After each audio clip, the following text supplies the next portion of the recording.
Recording.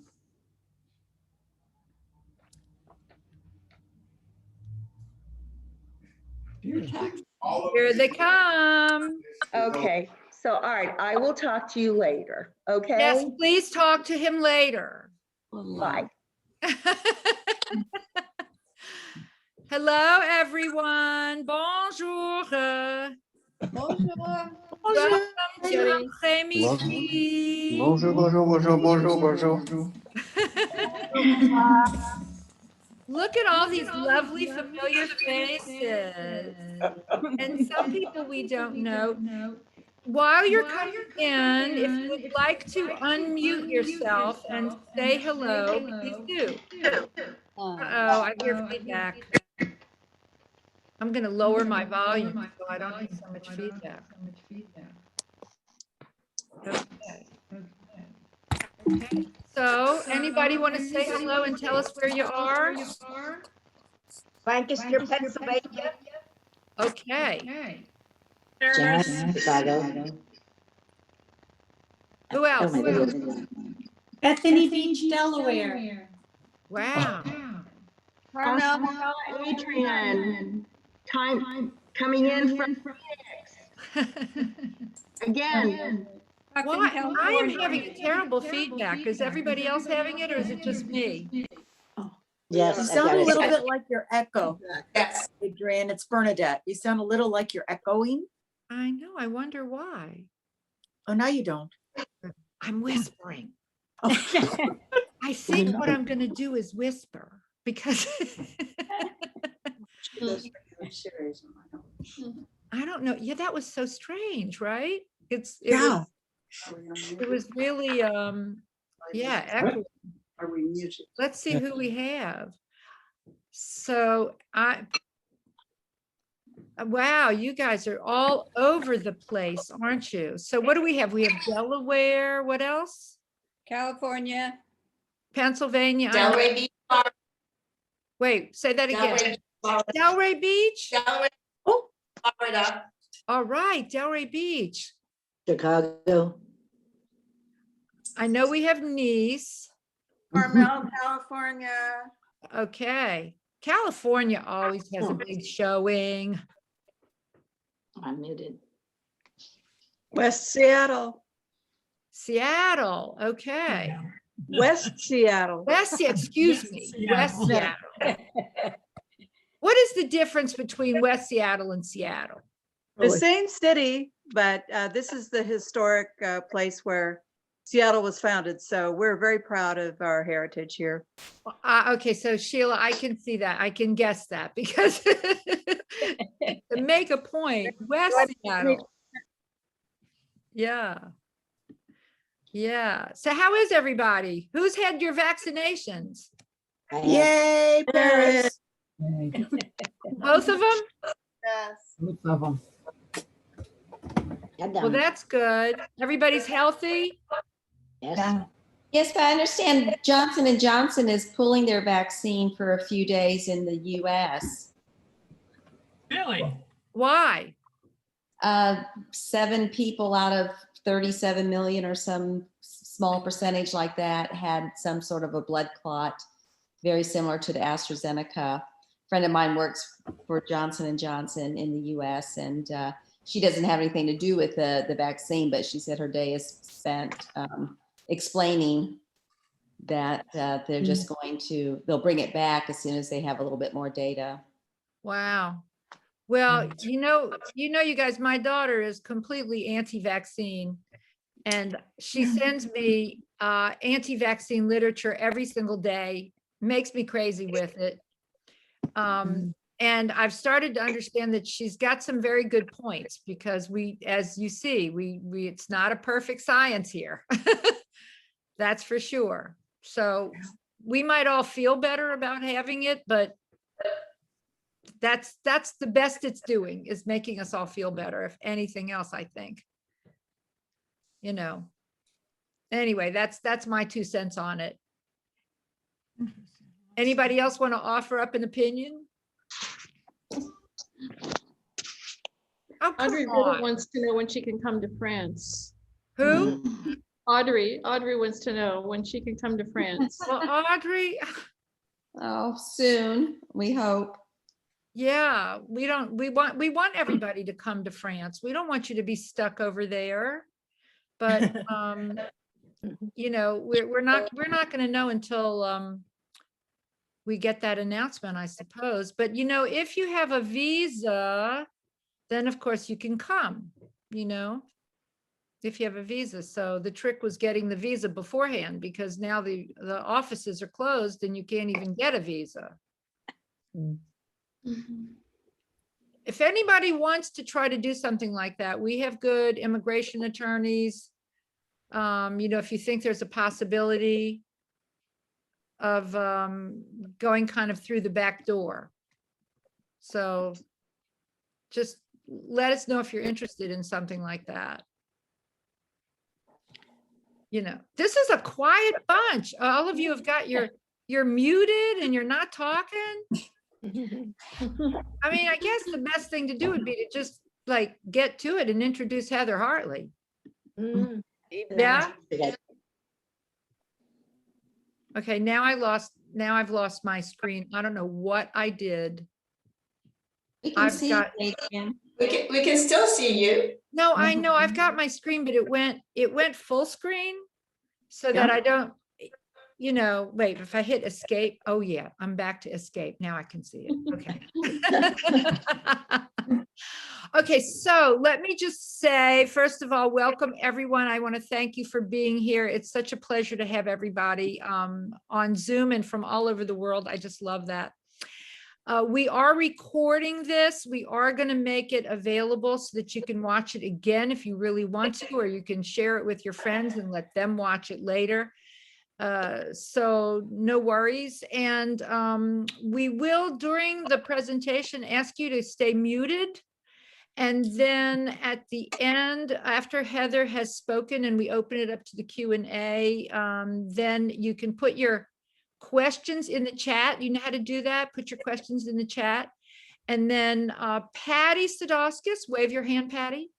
Here. There's Patty. Okay. Patty will probably ask, like, she'll look at the questions and she'll ask you to unmute so that you can actually speak to us and we can hear your lovely voice and ask the question yourself, which is so much more fun than if we just, you know, pretend like you guys don't exist and we're just talking to you. You know how that goes? And so Heather, are you are you ready to?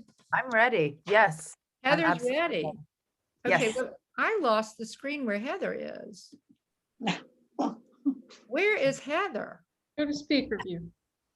Yes, if I go to speaker view, I'm gonna get it. Okay. You guys know how to do that? Speaker view versus gallery view and all that? Yes, Okay. I need to unmute. Well, Oops, so I'm like sorry. I've got speaker view and I see Sharon Shaughnessy is up on mine because. Yes, ma'am. Yep, I'm going on mute. Yeah, go on mute. Okay, let me introduce Miss Heather Hartley, and I'm so pleased to do that. Heather is in a white turtleneck because she said it's cool in Naples, where she is in Napoli at the moment. And I have to tell you that I've known Heather. Oh my God, Heather, how many years have we known each other? It's been over a decade, at Yeah, least. oh yeah, oh, it's way, no, Definitely. it's 15 years. I think it's almost 20 years. I think it's about, it could be about 20 years. Okay, Right but around the anyway, time I- yes. Right around the time I moved to Paris. Well, you were just a little girl then, so it, it had to be. Heather is the author of two books one called Adult Swim and the other is called Knock Knock. And they were both from the Carnegie Mellon University Press. And she was also, you guys might know of a magazine called Tin House. It no longer exists, but she was the editor of Tin House magazine. And she's written short fiction and poems and essays and interviews and has appeared in or on like PBS NewsHour, The Guardian, Slice, and a lot of other venues. She's well known at Shakespeare and Company here in Paris because she's presented the writers at their various readings, okay? And she's taught creative writing at the American University of Paris and at the University of Texas in El Paso at the MFA online program.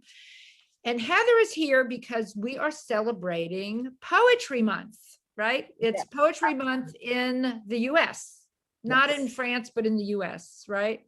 Exactly, exactly. Okay, and Heather is a poet and knows it, and a really excellent poet. And I would just like to say one thing, and that is that, and I wrote this in yesterday's newsletter, but I didn't have I mean, I don't know about you guys, but I didn't really have a clue about poetry. What did I know? Whatever we were forced to read and learn about, in English lit in high school or something, until I met Cecilia Wallach. And that is how I met Heather. I met Heather through Cecilia Wallach, who is also a well-published and a poet who does workshops and other things. In fact, I hosted her first workshop in Paris many years ago. But when I discovered that poetry, I realized, oh my God, there is really something to this. This is very profound. It was very emotional and enlightening. And it was a world that I didn't know before. And so, what Heather's going to attempt to do is to open this world up to you too today, right? Am I on target with that? So, because maybe you're not, maybe you think poetry is just for, I don't know, poetry for what? Geeks, poetry for romantics, poetry for, I don't know, but I think poetry is for everyone. So on that note, Heather, the floor, my dear, is yours. Thank you so much, Adrian and Patty. Thanks to you and everyone at Parler Paris. I'm so happy to be here coming from Napoli to speak with you and be with you tonight. I've been based in Napoli for about the past 3.5 years. And before that, I was in Paris over 15 years. And that's when I had the chance to meet Adrian, where I did work at Shakespeare and Company, where I taught. And but before that, back in the day, I grew up in Charleston, West Virginia, where part of my family still lives and where I return when it's possible to return. So I do love to travel. It's been something that has been a part of my life since as long as I can remember. And I'm looking forward to traveling again soon and taking my books with me. So as Adrian said, I have 2 books out and I'm working on my 3rd collection. I write both prose and poetry. And I just really love the puzzle of both of them, whether it's in stanzas or in couplets or in chapters. It's just, for me, writing is something I've been doing since I was a child, and I've always turned to it. And I'm hoping to turn to it tonight and open it to you as well. I could go on for quite a while about fiction and nonfiction, but as Adrian said, it is National Poetry Month in the States. And in addition to that, it was World Poetry Day by UNESCO last month. And it was Le Printemps des Poètes in Paris last month as well. So it's really a time to kind of, I think, to look at poetry, share some of my poems and some poems by others, other poets, look at some bonnes adresses, some good addresses, whether they're email or physical addresses for finding poetry and finding out about it, and just explore some possibilities of different possible exercises if you're interested in looking at writing as doing something like that. I have a couple ideas for some possible exercises, even if you're not a writer per se. So it can be good to scribble things down sometimes because in my opinion, everyone has a story to tell, and who knows what it could lead to. So a bit more about one thing that I did at Tin House as their Paris editor is that I wrote a weekly column about literary Paris. And it was just amazing because there's so much happening in the city. I wrote about Gertrude Stein, street art in Belleville on the Rue des Noyers, François Sagan. I wrote about quirky personal ads from the free newspapers and about the tumbleweeds at Shakespeare and Company. And just one of the things that I love about Paris and that I miss and look forward to seeing again or getting back to is the sheer possibility for sorties and outings and events and festivals. So when it's possible, I'm looking forward to that. Poetry has also been in the air these past months, not just because of National Poetry Month, but in particular since President Joe Biden's inauguration in January, when 23-year-old brilliant poet and activist and optimist Amanda Gorman read her poem, The Hill We Climb. And Adrian had mentioned this in her newsletter as well. The Hill We Climb has been called her song of a nation, and it ends, when day comes, we step out of the shade, aflame and unafraid. The new dawn blooms as we free it, for there is always light, if only we're brave enough to see it, if only we're brave enough to be it. And Amanda Gorman, to quote her in the New York Times, said, "What I really aspire to do in the poem is to be able to use my words to envision a way in which our country can still come together and can still heal." And I read that she spent a lot of time researching the poets who read at inaugurations before her, like Maya Angelou, whom she calls her spiritual grandmother, who read On the Pulse of Morning at Bill Clinton's first inauguration. And also Elizabeth Alexander, who read at the first inauguration of President Obama, her poem entitled Praise Song for the Day. And in a recent interview in Vogue, Amanda Gorman goes on to say that it took so much labor, not only on behalf of me, but also of my family and of my village to get here. And she really has brought poetry, her voice and her vision kind of forward and into focus, not just in the States, but globally and in the world. And I think for me, it's about poetry as a community, a global community. And that's one of the reasons I'm just really happy to be speaking with you tonight about poetry, because it is for everyone. I agree with Adrian, it's for everyone. And to return to Paris for a moment, because I'm always returning to Paris at some point, between presenting writers and teaching, I spent a lot of long mornings and afternoons in the cafes, either hanging out with friends or enjoying an express or three, or also working on my writing. And I know some writer friends who have a hard time concentrating and writing in cafes, but it usually works for me. And then when taking a break from writing, it's people watching is always amazing, as you know. In the cafes, I just love the movement and the energy, the sound of French and all the other languages. I love that you can stay at your table for hours on end with just one café crème or one noisette. I really appreciate that about Paris. And while I'm there, I hope that if inspiration doesn't strike, as it definitely sometimes does not, that there's the discipline of writing that will kick in, and I'll work on maybe notes or an outline or a paragraph or something that will come from my time of being in a cafe. And I always carry a You miss notebook. them? Don't you miss the cafe? I do, and I was thinking of your Café de la Marie in the third, which is so nice. And it's such a gathering place. It's another form of community. So It's the one thing I miss more than anything, almost more than the restaurants, actually, just because I would go to the cafe every day and yes, have lunch and write and work. And it was like my way to be out of the apartment, so. yes, it's that way. And in Paris, you can stay, like I said, as we know, you can stay for hours and everything like that. And I really appreciate that so much. So, and the Café de la Marie is so nice there. And I had my favorite cafes down in the 14th. If anyone is down in the 14th arrondissement, I was near Plaisance and Alésia, and they saw me coming at the Café Le Chineur with my big, all my notebooks and pens and computer. And yeah, it was wonderful. So I look forward to that when possible again. So. Let's hope, okay, that maybe in another couple of weeks, we'll actually be able to go back, at least sit on terrace, if not inside, at least outside. Exactly, because it's getting to be spring finally. So even though it's a little chilly here, it's still spring is on its way. So, and because I'm kind of talking about Paris and writing in cafes, I would like to share a couple quotes by Hemingway. Although he's not well known for his poetry, he wrote some poems, including Chapter Heading, I Like Americans, Montparnasse, I Like Canadians, The Age Demanded.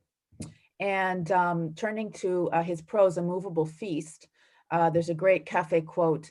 The people that I liked and had not met went to the big cafes because they were lost in them and no one noticed them and they could be alone in them and be together.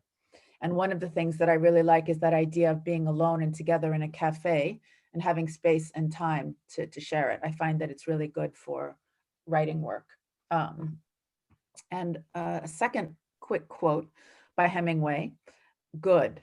Coffee is good for you. It's the caffeine in it. Caffeine, we are here. And one thing that you probably noticed is that caffeine is part of coffee's what I do and how I get inspired. So there might be a poem that I'll read to you tonight that discusses that. So as we are here, I'd mentioned there was the Printemps des Poètes in Paris last month, and their theme was desire, which I thought was really interesting. And they've had other themes every year. It's a different theme, of course, themes of ardor and beauty and courage. And this year, of course, it's all online. And they have these wonderful quotes and citations. And I'd like to share with you one of their leading quotes about desire by a Portuguese poet named Fernando Pessoa, who was writing in the 20s and 30s and a little bit later. Quelle profonde inquiétude, quel désir d'autre chose qu'un pays, qu'un moment, qu'une vie, quel désir, peut-être d'autres états d'âme. So this is the opening quote. What a deep concern, what desire for something else, something other than a country, a moment, a life. What desire, maybe desire of other states of mind. Also in Paris, usually in early June, is the Marché de la Poésie out at Saint-Sulpice, which is a beautiful church. And they have a lot of different booths and tents, and it's for everyone to come, editors and writers, literary agents, book collectors. I'm not sure if it's happening this year, but in the past, it's been a solid tradition that usually happens every year. And that's a wonderful thing in Paris. There's also the Maison de la Poésie. They're doing fabulous online readings and performances throughout this time. And there's, of course, a Shakespeare and Company and the Red Wheelbarrow. In terms of reading options, there's the Spoken Word Paris, there's Paris Lit Up, and Ivy Writers Paris. And I'm sure I'm missing a lot of other things that, that you can look into if you're in Paris or if you're planning soon, we hope, to be coming this way. That's on my agenda, so. I would say that sometimes being a poet means being something else at the same time, and like the day jobs of poets. So in Paris, part of my job for a few years was to teach English as a second language. From kids to adults, I did grammar and conversation and literature. And I definitely learned a lot about English from them, all ages, 8 to 80 pretty much. I'll never see a past participle in the same way again after those years. And I definitely won't take relative clauses for granted anymore and throw around parts of speech. That's all finished. In the words of Winston Churchill, from now on, ending a sentence with a preposition is something up with which I will not put. Sort of. So, of course, my favorite part of these classes was slipping in a little poetry in between irregular verbs. And basically I slipped in everyone from Homer to H.D. to Shelley to Lewis Carroll, Emily Dickinson, Walt Whitman, and Dr. Seuss, depending on the audience. Poetry is really a great way to have anyone at any age memorize something rhythmical and lyrical and actively work on it either in a foreign language or in your own language. And I've memorized some poems, of course, in English, but also in French and Italian. I'm a little better at them in French. The Italian is taking a little bit longer, but I'm plunging through it, so it's good. And it's edifying. It's also sometimes hard, but it's always easier with a little bit of coffee and just the desire to do so. So maybe you're having your second cup now. I'd like to share with you just, sorry? I'd like to share with you just a few brief poems that I used in my classes that can also serve if you're interested in generating writing. And one of them is by Emily Dickinson. I'll read just the first section of it. And since March was a World Poetry Day, I'll read her poem, part of her poem, Dear March, number 1320. Dear March, come in. How glad I am. I hoped for you before. Put down your hat. You must have walked. How out of breath you are. Dear March, how are you and the rest? Did you leave nature well? Oh, March, come right upstairs with me. I have so much to tell. And one thing that I did with my students was ask them to write a letter or a postcard to someone, a sort of direct address kind of, or to a particular month like Dear December. And with my students, sometimes they wrote in prose, sometimes in poetry. And the importance was to just get it out on the page. And while I'm thinking of it, you know, something that can also spark interest in writing is different kinds of postcards. So I always have a big collection of different kinds of postcards, which I don't think you can see them, but I carry them with me in my book bag, and I always have them in case I want to try and use them as a departure point for writing different things. So Heather, when you held up the postcard, because of your virtual background, yeah, it just sort of disappeared in and out. We could we couldn't see it. So can you try holding it up again just so we can, sure. just to see where that, oh, see, it's too close and it doesn't work. You have to put, I think you have to put it on the same plane as your face or something. It's like invisible. It's very bizarre. That has its own inspiration, because you can imagine, Yeah, right. imagine what the images are. So, but you know, postcards they're a wonderful way when you're visiting a city or whatever to just find at the museums or even on the kiosks in the streets, even in the kiosk, find some postcards and use them for possible writing exercises, writings. Another poem that I use a lot in my classes, and a poem that I return to a lot, is one by Walt Whitman, published in 1855, Song of Myself. And I'll read the opening of that, the first few lines. I celebrate myself and sing myself, and what I assume you shall assume. For every atom belonging to me, as good belongs to you. I loaf and invite my soul. I lean and loaf at my ease, observing a spear of summer grass. And one thing that we did in class was just to take the title, Song of Myself, and write from there. Because as I said, everyone has a story, and maybe yours comes out in the form of a memoir, or maybe in a sonnet form, who would know, but it's his poem, which goes on for a few pages, is really a wonderful way to think about that. So as I said, teaching English was one of my things that I did as a day job, and there are some famous poets who had a variety of day jobs. For example, there's William Carlos Williams, who was a pediatrician, Wallace Stevens, who was an insurance salesman, Charles Bukowski was a mailman, Philip Larkin, a university librarian, T.S. Eliot was a bank clerk, Jack Kerouac was a railroad worker, and Pablo Neruda was a diplomat. So it comes from all different backgrounds. Poetry is open to everyone. There are a few brief quotes that I'd like to share about what different poets say about the idea of being a poet. So Charles Baudelaire said, "Sois toujours poète, même en prose." Always be a poet, even in prose.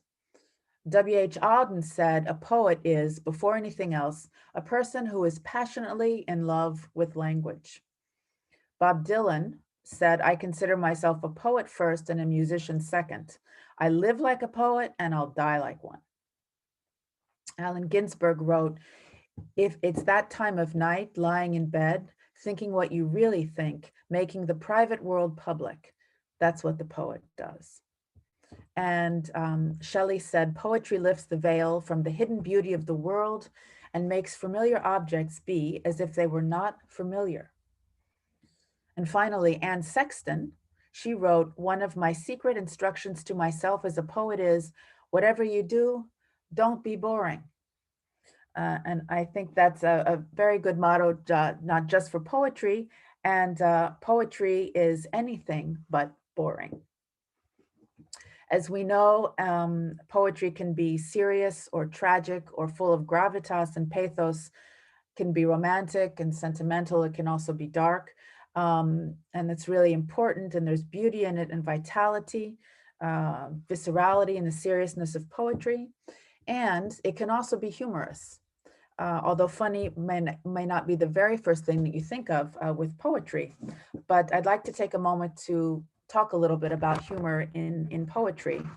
And there's the American writer, Dorothy Parker, who was writing in the 20s and 30s, known for her sharp wit and quick repartee and sense of irony. She had a great sense of irony, and she had some great one-line zingers. The first thing I do in the morning is brush my teeth and sharpen my tongue. Beauty is only skin deep, but ugly goes clean to the bone. She didn't mince words. I don't know much about being a millionaire, but I'll bet I'd be darling at it. So she has many, many more that are fun to look at, her one-liners. And the first stanza of her poem, Love Song, written in the 20s, goes like this. My own dear love, he is strong and bold, and he cares not for what comes after. His words ring sweet as chime of gold, and his eyes are lit with laughter. He is jubilant as a flag unfurled. Oh, a girl, she'd not forget him. My own dear love, he is all my world, and I wish I had never met him. So, all kinds of things in her poetry. Some poets who have written with a different kind of sense of humor, be it irony or satire or literally a kind of ha-ha funniness, on the short list are Lewis Carroll, Philip Larkin, Wendy Cope, Shel Silverstein, Billy Collins, Summer Browning. There's a long, wonderful list of poets who have humor in their work. And speaking of this idea of ha-ha funniness or absurd humor, which can happen in poetry, there's a poem by Dean Young, an American poet, called Not in Any Ha-Ha Way, that begins, I went to the grocery store and pressed my ear against the butter and it cried out, and I pressed my ear against the paper towels and they cried out, but of what I cannot tell. Obviously, there was no question about going down the cat food light bulb hygiene aisle. We had been warned maybe 1,000 times to enjoy ourselves outside. And I mention this poem because our all-important trips to the grocery store these days, given our limited outings, can even inspire writing. You never know. It just depends. It could be inspiration for something in work. So there's something in the essay Humor and Poetry by Jeffrey McDaniel that I'd like to share with you that's found on a wonderful website called Poetry Foundation. And that's an American website that gives you a lot of different resources. And there's a few others as well. There's the Poetry Society of America website and the Academy of American Poets, and just a lot if you check out online. There's a lot of possibility. So this American poet, Jeffrey McDaniel, was writing about humor.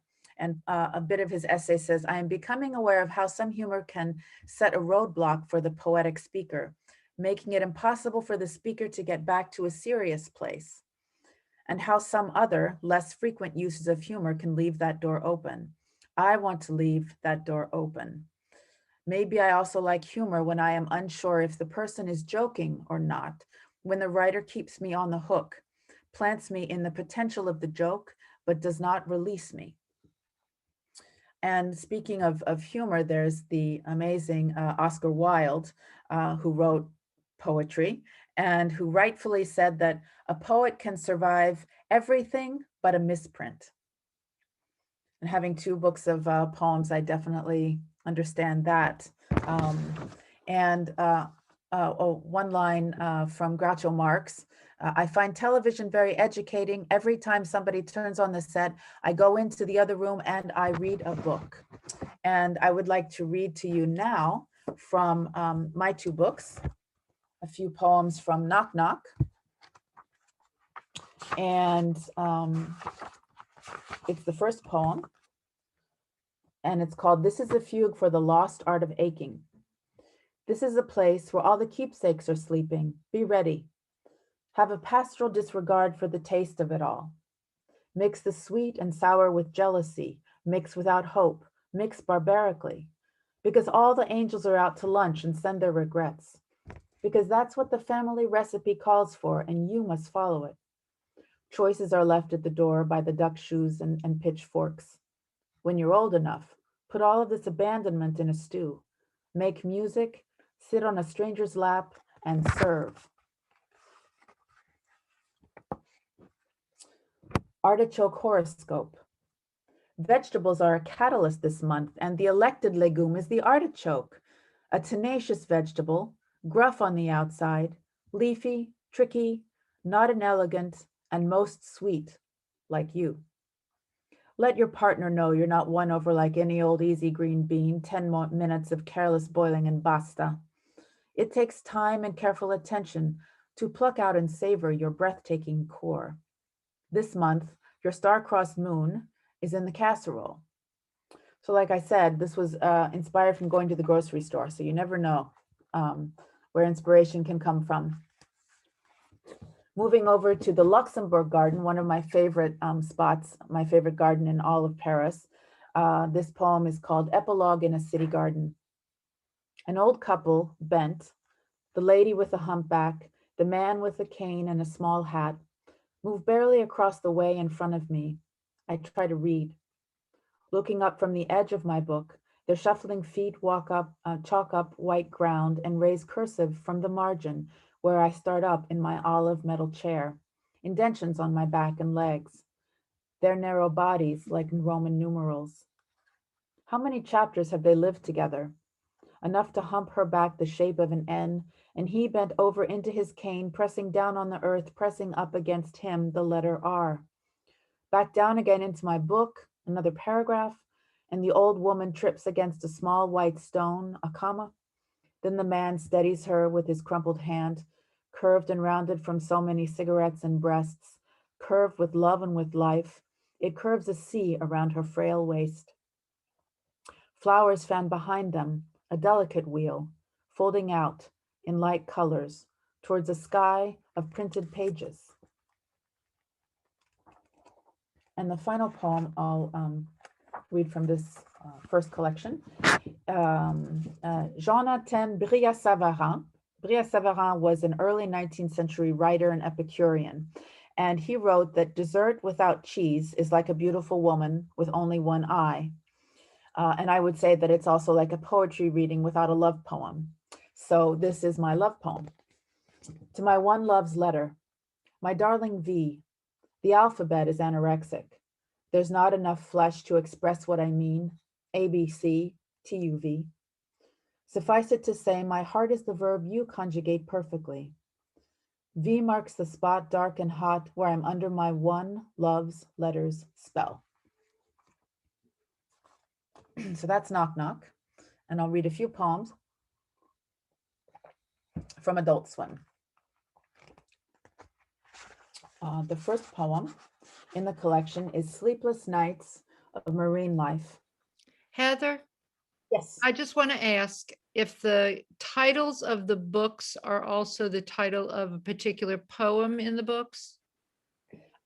In terms of in Knock Knock, yes. Mhm. And then in Adult Swim, it's a line from a poem. Oh, it's a line from one of your poems. Yes.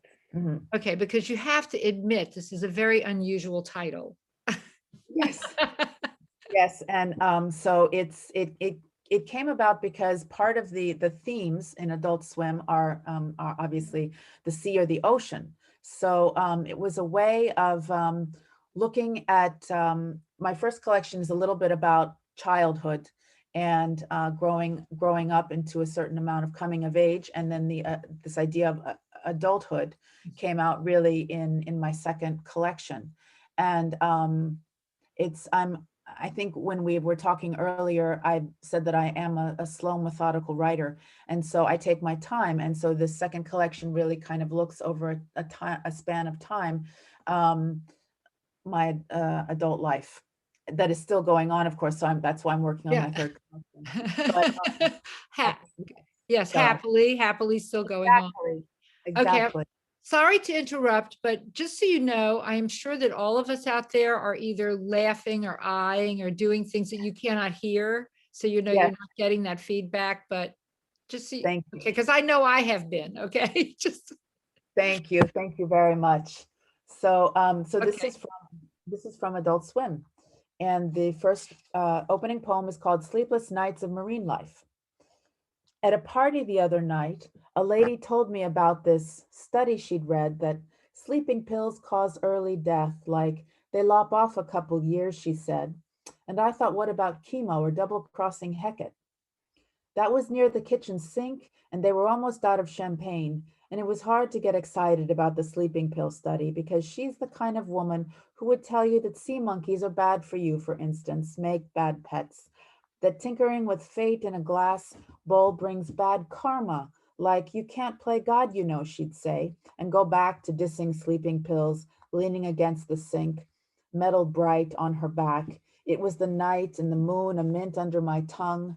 Later, I'd like to sleep with my hair on my pillow, and in the morning rise with my hair not on my pillow, but on my head. And I was trying to make champagne last longer.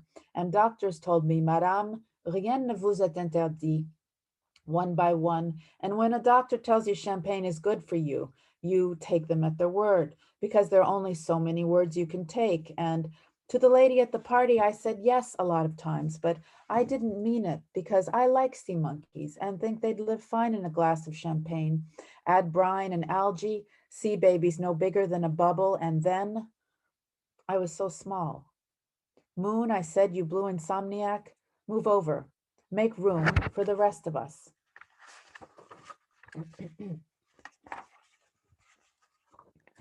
Everything tastes better with bacon.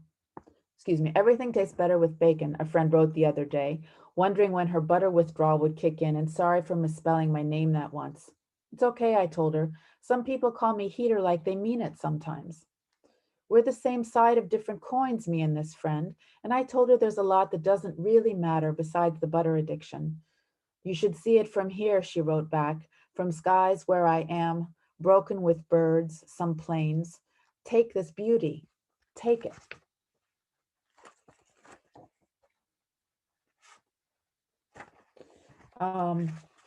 Something I'd like to speak about a little bit later is this idea of walking or strolling through Paris.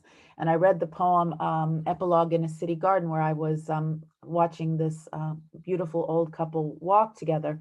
And of course, Paris is such an amazing city for walking. So is Napoli. Really, we were talking about it earlier, that walking by the sea in a part of the city called Mergellina is really inspiring to have the Bay of Naples in front of you, and the Vesuvius. So this particular poem that I'm going to read to you now takes its cue from walking in general and the idea in French of flânerie, which I'll talk to you about a little bit later. And there's a quote by Hemingway that inspired me too, that said, I would walk along the quays in Paris when I had finished work, when I was trying to think something through, think something out. It was easier to think if I was walking. And my poem is called Ode to My Right Tennis Shoe in Montparnasse. OU, Canvas 1, where I make my home again and again when summer comes, dust, some rust and crumbs. I clean you not, little one, but let you collect a whole city in your palm beauty.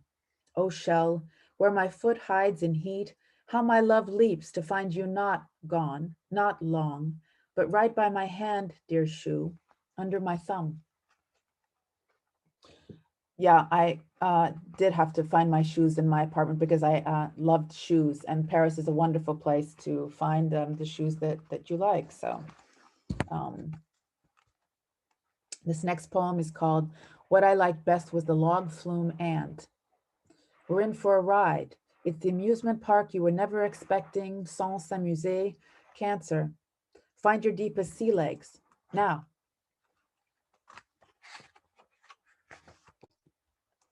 This was Paris, France, and this then was now. And then they saved my life, saved my life. Lutetia, Paris, Ile-de-France, city and island and bridge, whatever name you want, I'm yours. So one of my favorite French writers is Honoré de Balzac.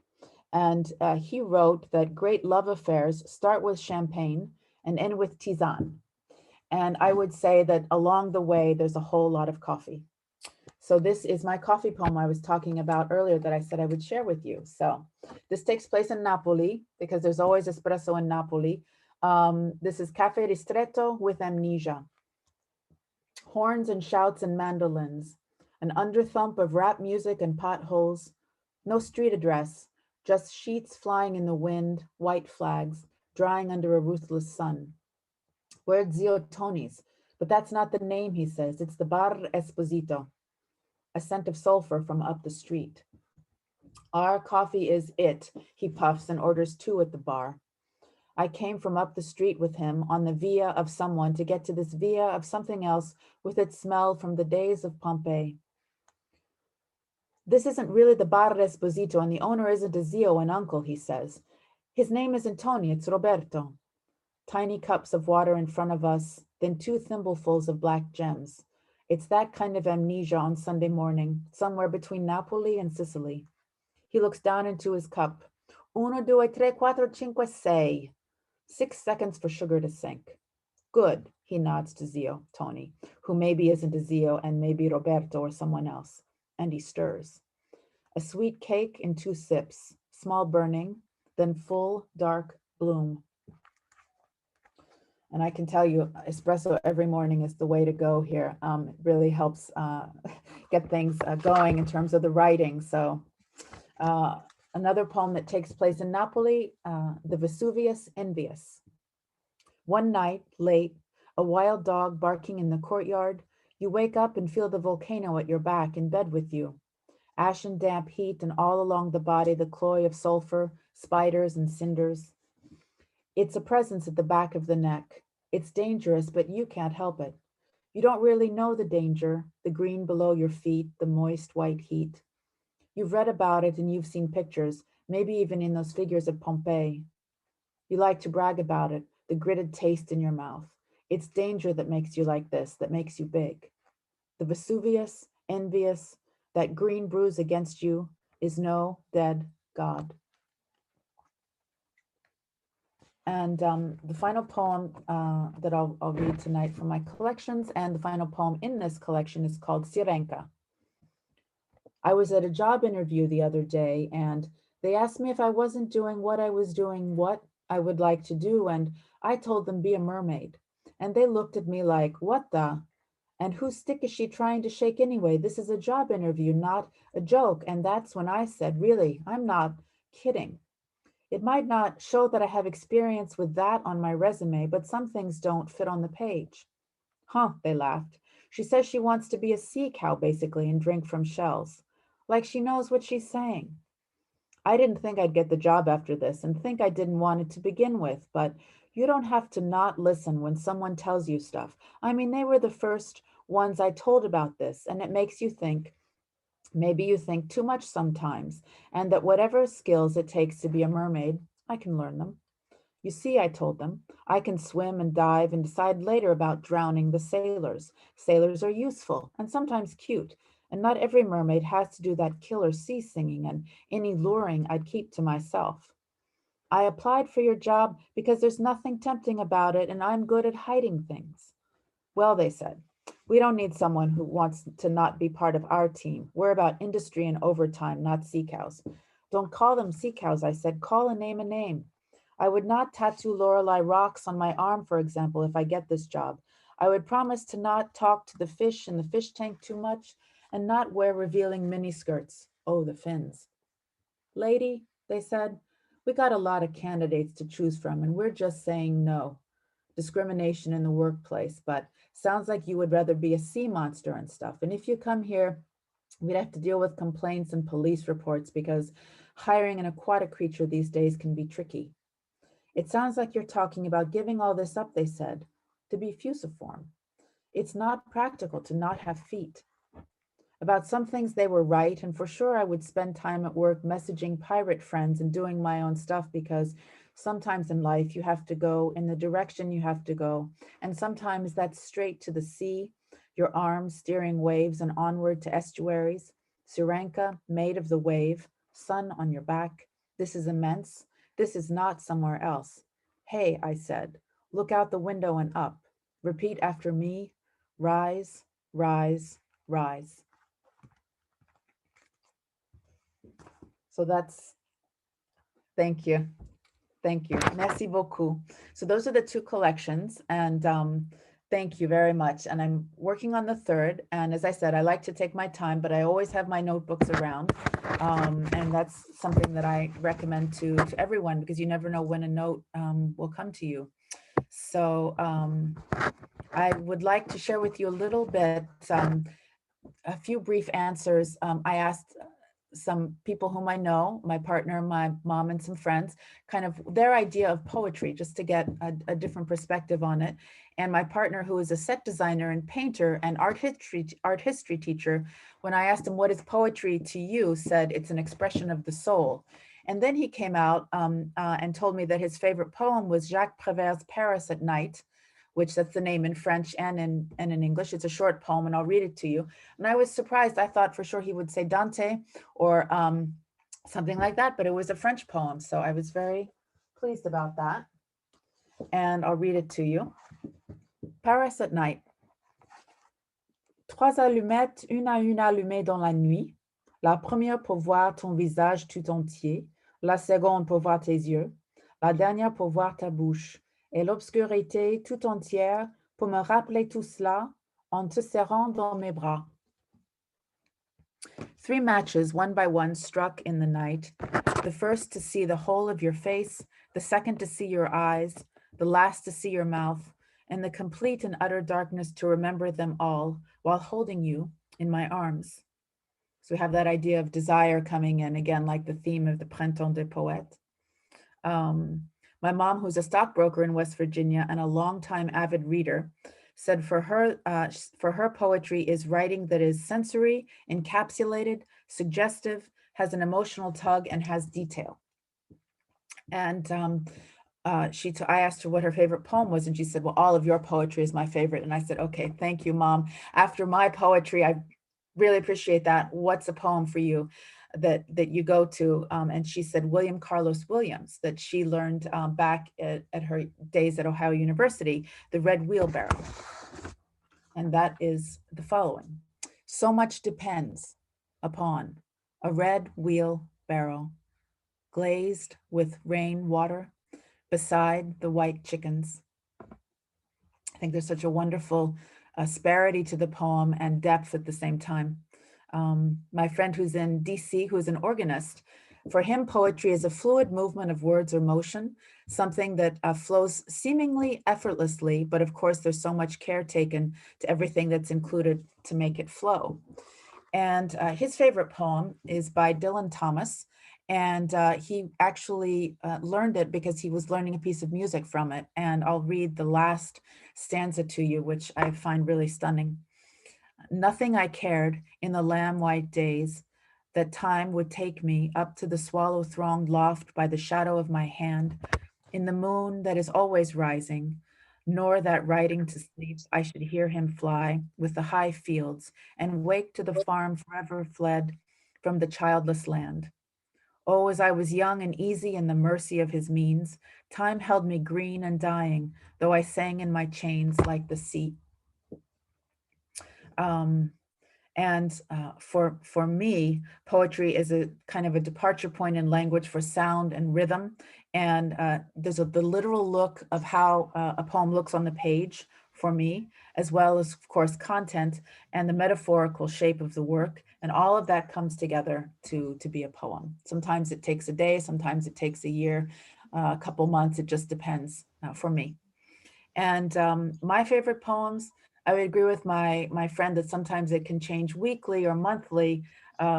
These past few days, I would say it's Sonnet 116 by Shakespeare, Let Me Not to the Marriage of True Minds, and a poem by Elizabeth Bishop called One Art, which I would like to read to you now. Sonnet 116, let me not to the marriage of true minds admit impediments. Love is not love, which alters when it alteration finds, or bends with the remover to remove. Oh no, it is an ever fixed mark that looks on tempests and is never shaken. It is the star to every wandering bark, whose worth's unknown, although his height be taken. Love's not time's fool, though rosy lips and cheeks within his bending sickle's compass come. Love alters not with his brief hours and weeks, but bears it out even to the edge of doom. If this be error and upon me proved, I never writ, nor no man ever loved. And going to Shakespeare's sonnets in general, there's over 150, I think. Just, it's amazing. You can just open his book of sonnets by chance, au hasard, and take a sonnet and read them. They're just wonderful. So that's one of my plans for this year. So far it's coming along pretty well. So the poem by Elizabeth Bishop, she was writing in the 50s and 60s, One Art.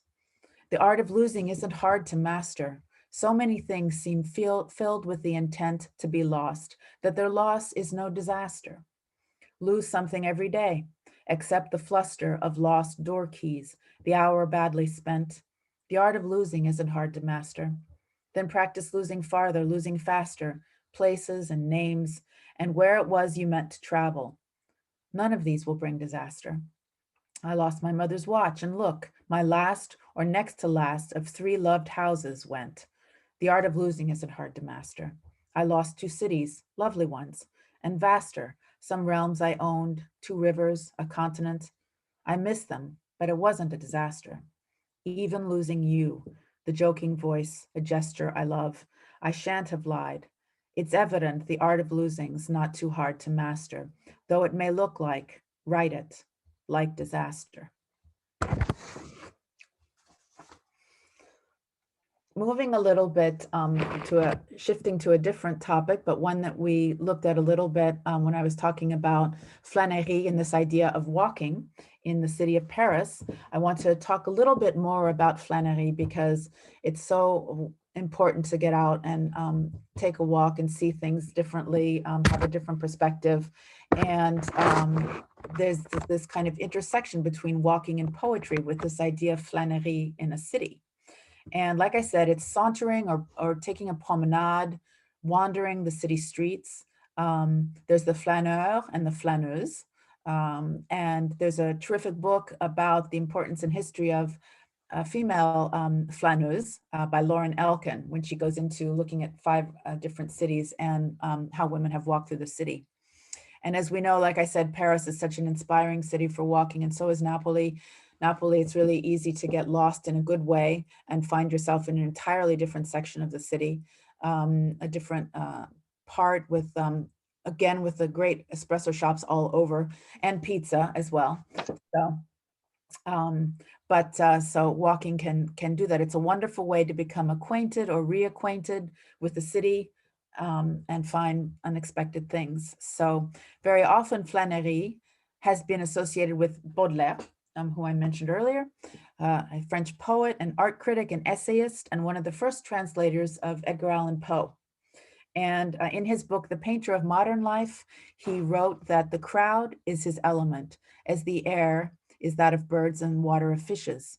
His passion and his profession are to become one flesh with the crowd. For the perfect flâneur, or I would add flâneuse, for the passionate spectator, it is an immense joy to set up house in the heart of the multitude amid the ebb and flow of movements, in the midst of the fugitive and the infinite. And in a Guardian article in 2016, Lauren Elkin wrote about a flâneuse. First and foremost, she's got to be a walker, someone who gets to know the city by wandering its streets, investigating its dark corners, peering behind facades, penetrating into secret courtyards.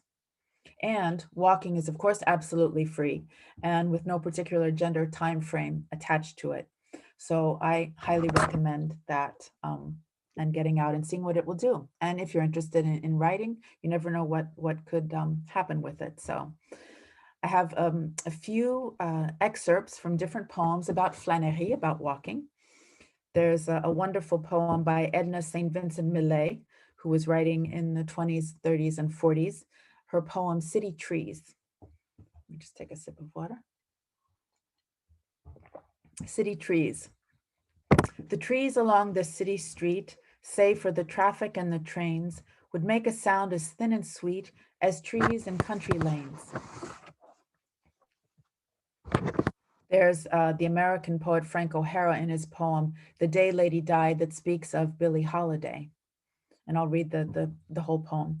It is 12:20 in New York, a Friday, 3 days after Bastille Day. Yes, it is 1959, and I go get a shoe shine because I will get off the 419 in East Hampton at 7:15 and then go straight to dinner, and I don't know the people who will feed me. I walk up the muggy street beginning to sun and have a hamburger and a malted and buy an ugly New World writing to see what the poets in Ghana are doing these days. I go on to the bank and Miss Stillwagon, first name Linda I once heard, didn't even look up my balance for once in her life. And in the Golden Griffin, I get a little Verlaine for Patsy with drawings by Bonnard, although I do think if Hesiod translated Richmond Lattimore or Genet, but I don't. I stick with Verlaine and practically go to sleep with quandrariness. And for Mike, I just stroll into the Park Lane liquor store and ask for a bottle of Strega, and then I go back where I came from to 6th Avenue and the tobaccoist in the Ziegfeld Theater and casually ask for a carton of Gauloise and a carton of Picayune and a New York Post with her face on it. And I'm sweating a lot by now and thinking of leaning on the John door in the 5 spot while she whispered a song along the keyboard to Mal Waldron, and everyone and I stopped breathing. And there's the American poet Anne Sexton in 45 Mercy Street in Boston, who writes, in my dream, I'm walking up and down Beacon Hill, searching for a street sign, namely Mercy Street, not there. I try the Back Bay, not there, not there. And it goes from there. And I would like to just read 2 brief poems from my collections, one from Knock Knock, one from Adult Swim, about flânerie. Let's see. So the first one I'll read is called Postscript by a Park Bench. Also the Luxembourg. Like I said, it's one of my favorite places, so it's a place I return to all the time. Every time I leave this garden, my shoes are covered with a fine white powder, a beautiful dirt. So when I go home, dusty and out of sorts, slouched, I dream I've written all over the city in these black boots. At night, I like to clean them, to erase my mistakes. And as I said, sometimes inspiration doesn't come and it's just sitting down and having to write.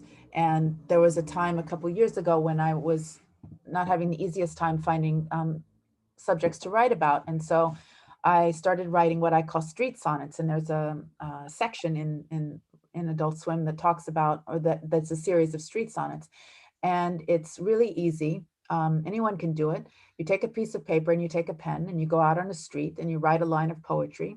You walk to a second street, you write a second line of poetry, and so on until you have a sonnet. And I did this in Rome and in Naples and in Charleston, West Virginia, and in Pittsburgh. So my section really contains these different kinds of cityscapes. And the poem that I'll read to you tonight, the final poem that I'll read to you tonight from my collection takes place in Napoli, because so much of my work is in Napoli.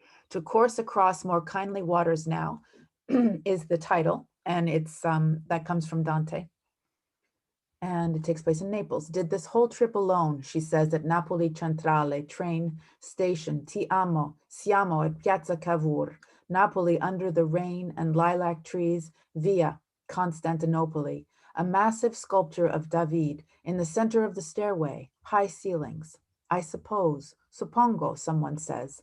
The sun comes out and the lady wears a coral necklace threaded with a black cord and can give you directions. Blue sky now. Pizza on the street, not just any pizza, the pizza. Pompeii red arches in yellow, Rosa Antica, this red is famous. Galleria, gray and white arches. A dog walks out into the street near the open air cafe bars. A woman with a long dark braid stares as she passes by the bus station in front of the Piazza Dante. And here is Dante, 7 feet tall, arm extended over a wine bar, near Greek ruins where Cavani, soccer player on a sticker, is a saint. And then the history of art starts here, in a stairwell with people smoking. Thank you. And we can open it up to questions or? Well, I think we should all unmute and give you a hand Thank you. Thank you. because it was, oh, Heather, it was just amazing. I mean, I cannot believe how much you read and your poems are fantastic. Oh, And thank it was just, I mean, I don't know, I found it very enlightening and lots of fun, and there was lots of humor in them, and I don't know, but I'm going to let everybody else say what they have to say. So you're going to open this up now to Q&A? That sounds great. Yes, I'm ready for questions. Okay, you guys, just unmute and Where can we get a copy of Adult Swim? hi, Pamela. Yes. It's hard to be late. Yeah. Hi, so if you're in Paris, they can be ordered at Shakespeare and Company or the Red Wheelbarrow. She's in Or- Nice. I'm in Oh, Nice. Nisa. Online through University of Chicago Press directly, or shop.org or Amazon. Okay, merci. Yes. Heather, can you hold up a copy? Sure. This is Adult Swim. Can you see it? Well, you know why? It's because of your Oh, yeah, because of your background. It's hard to see. right. I ran a copy, a photo of it in yesterday's newsletter. So Oh, great. yeah, so both books, the covers of both books are in yesterday's Nouvelle Lettre. Parfait. Thank you. So just to tell you, Adult Swim, spoiler alert, there's a mermaid on it. So that's not the last. Okay, that makes sense. Yes. Anyone else have a question? But there's some questions here that I see in the chat. We Okay, had some comments. We have some comments. If Claire, would you like to just mention your comments to Heather? Claire McElroy?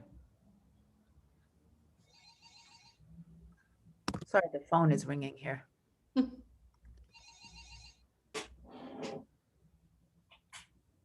Claire's not showing up, and Pamela, we see you. Yeah. Oh, mute. Okay. You're good. Well, I'd love to hear more about how did you first get started in poetry? Did you do live readings? What launched you in that arena? And did you do an MFA track, or did you do I'm a poet track? Great questions. So I've been writing, and I may have mentioned this since I was a kid. It started off with journals.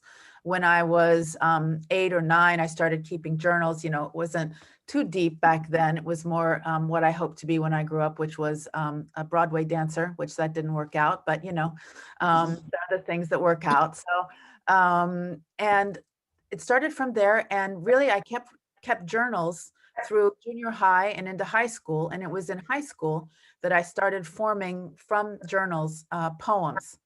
And what really interested me was getting the work out. And like I said, I've had notebooks with me for forever around me. It's been just something that is just central to who I am. And so I kept writing into my 20s. And for me, like I said, what is important was the writing itself. I wasn't focused really on publishing. I published my first poems when I was 29 or 30. So, you know, it started a little bit later in terms of publishing. And then once I started publishing, I saw kind of things unfold in a different way. So I kept on that track. But I don't have an MFA, but I do have what I tell people is an MAF, which is a Master of Arts in French. So if you change up the letters a little bit, you get an MFA. But I have taken some wonderful workshops, some really wonderful workshops over the years. And that's been a part of who I am, but I have taken kind of a different route in that way. So, and poetry is something that that I always return to. Even when I'm working on prose, there's poetry. I'm constantly reading poems. And like I said, my idea this year is some Shakespeare sonnets. So Heather, on your virtual background, is that really your bookshelf? yes, And that's so are those your notebooks? There's a slew of notebooks behind yes, you? yes, yes. Those Uh-huh. are my notebooks. All the Some- ones that are different colored that they're all the Yes. same kind of book? The Yeah. Moleskines, yes. Oh my goodness. You have a lot. Well, I do, and that's just a part of them. But like I said, for me, it's I have pen and notebook, and I will travel. So literally, I'm ready to travel. So So when you write, you actually handwrite. You handwrite well, in the notebooks, not on a computer, on a, well, that's interesting because in the past, definitely back in the day in high school, I would write things longhand. You know, that was and I learned how to type, I guess my junior year, but I didn't do a really great job with that. But anyway, I did learn over the years how to type properly. Now I'm pretty fast at it. But so it depends. It can be, you know, if I'm working at the computer on a poem or something, I will then just take a note right directly on there in a file. But I always have my notebook, with me, particularly when I'm out, because I'm not very good at putting it in my phone. Some people are really great about putting notes into their phones or doing grocery lists on their phones. But I have a paper agenda, you know, in terms of, you know, I wrote Après Midi 6 to 8 in my agenda because otherwise I won't find it in my phone. So Patty's I'm laughing because I still use a paper agenda also. I refuse to go electronic. And so don't you agree that there's something really personal and tactile about actually writing the words rather than typing them? I do, and I think it's something that it's easy to get lost in the technology and lose that kind of literal and metaphorical touch in the work. And you know, that's one thing that some of my friends are on Kindle or use, not on Kindle, but use Kindle. And I think it's incredible that you can take so many books with you on just one small tablet. And I really appreciate that idea. But personally, for me, I carry the books, and it's like a suitcase of books sometimes. It's just amazing. It's not very practical, but it does give good arm muscles. So, you know. That's kind of like me and my files. They're not books, but they're files. I have to have the books. So yeah. But the feeling of actually writing the words and looking at them in your own handwriting and having some special pen, right? The pen has to be important too, right? The pen is important, exactly. So I have my pens. These are my pens. And they're blue, and so I use blue ink to write my notes. And so, like I said, it's true that in my purse, I've downsized on purses, but not on notebooks. So I keep the notebooks the same size. So, but it's really, and for, as I said, for those of you maybe who aren't necessarily writers, still, it's a really good way to, if you overhear a phrase that's interesting or you want to remember something, writing it helps me remember it differently if I write it down in a notebook, you know, different than if it's on the screen. I tend to blur a little bit, but this whole year has been a blur, but I tend to blur more on the screen. Whereas if I'm writing it down, literally writing it, it stays with me.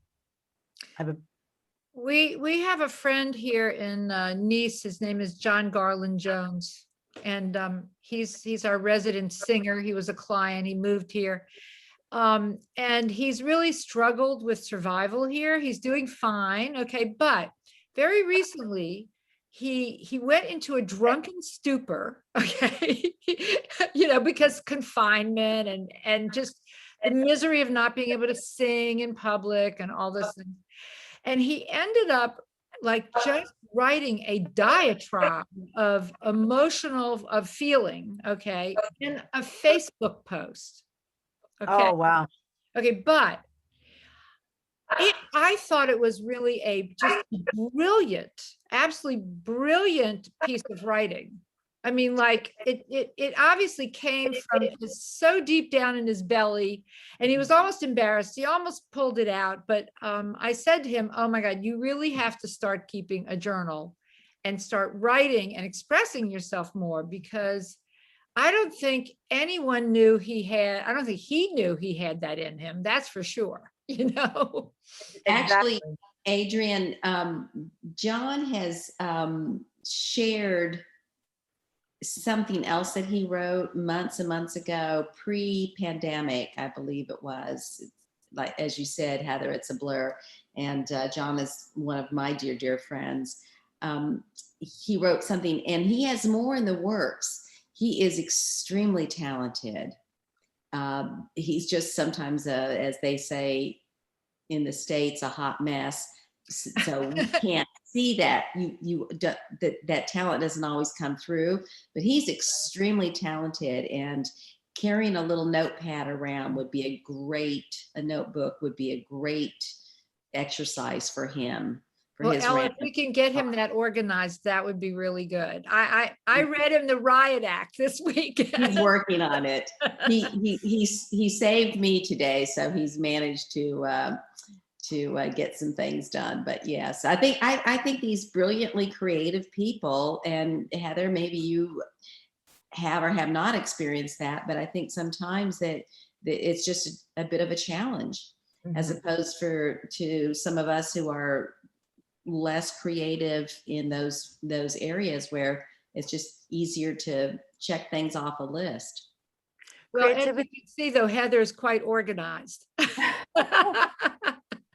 Looks like it. Bookshelves are organized. That's something that I definitely keep up on. But creativity does there's of course the chaotic element to it, and reining in the chaos sometimes to get it onto the page, you know. And so that's where writing it out, literally writing it out, and having that notebook really helps, because you can just see it and go back to it, and you can feel it as well. So that's really important. And this sounds like possibly a great gift for your friend would be a notebook, or a few notebooks, because you know, I have friends who sometimes will organize their notebooks differently, or have more than one notebook to go to when they're working on different projects and things. I tend to keep to one because it's just easier.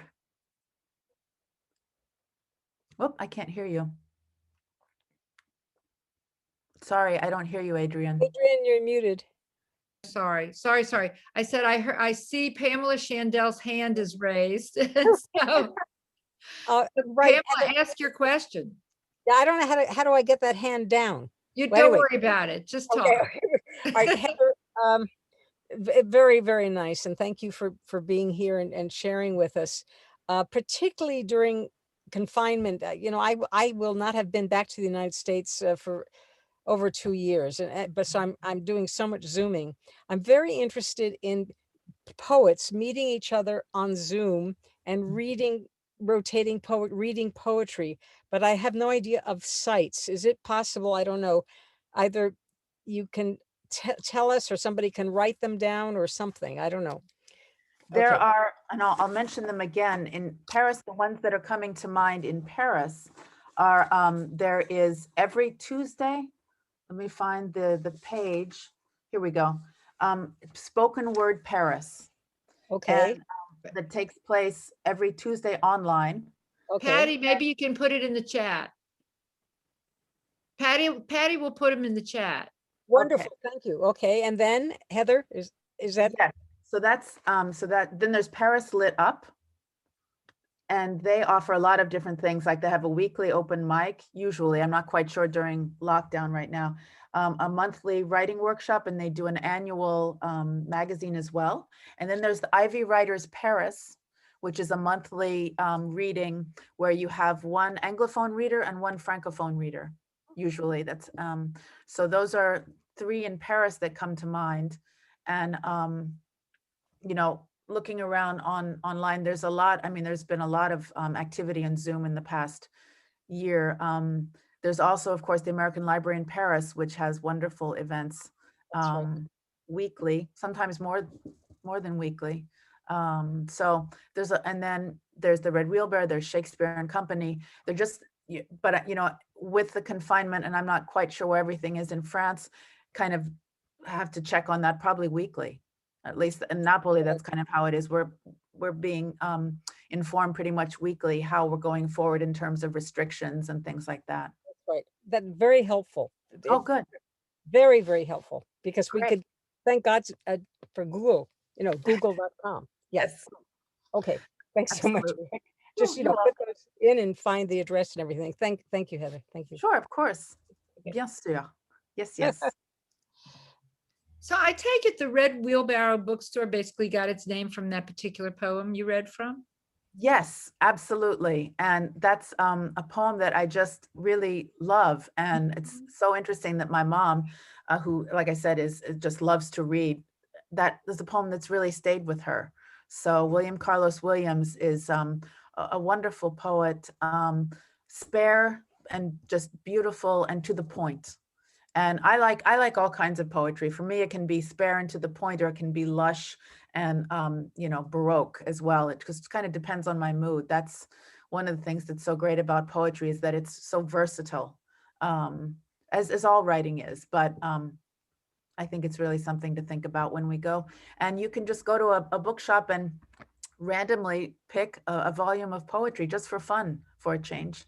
And just see what comes of it. See what you learn. See who you get to know, because they're wonderful poets. Who is your favorite poet, and what is your favorite poem? That is so hard. I think that my favorite poet is probably Sylvia Plath. She is just someone who I discovered her when I was a teenager, and someone who I return to regularly for her her vision, her dark vision, but also for her sound and the way she pounds things out on the page, the way it looks on the page. Because for me also, the topography on the page, how things look on the page really counts for me. Even if it's prose, it still counts in terms of the length of a paragraph and things like that. So Sylvia Plath is someone who's been kind of a touchstone over the years. I'll fence in and out. I'll spend some time with her, then I'll move on to other poets. Or lately I've been looking at things in Italian, trying to read poetry in Italian and French. But my French is better than my Italian, that's for sure. But in terms of a favorite poem, I would say, particularly these past couple years, Elizabeth Bishop, whom I'd mentioned, her poem called Questions of Travel, which is all about this idea of where is home? What is home? Should we have stayed at home and thought of here? And for me, that really speaks to me, because I've been at home abroad now for a large portion of my adult life.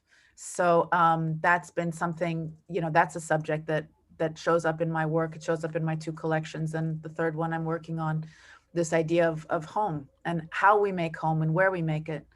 I can be at home at a coffee shop table, not for long, and I don't bring, of course, my toothbrush and stuff, but I can still be at home there. So it's in my writing that's home as well. So. Well, okay. And are you open to taking clients people who want instruction or assistance with their work or guidance? Yes, that's something that I have done, and that I love to do, is really kind of help people or frame what they're looking for in their work. So I've worked with folks on novels, poetry manuscripts, and some nonfiction. And so that's something that I can do, because there's always a discussion. Like I said, I think people have a story to tell. You just have to find the way in which you want to tell it. So, okay. Yes. Okay. That's really good to know. So that's for all of you out there, if you're aspiring poets or just writing in your journals and want to do something better than that sounds like what I did last summer. Which is mostly what I do. I do what I did last summer, except it's what I did this weekend. Any other questions out there?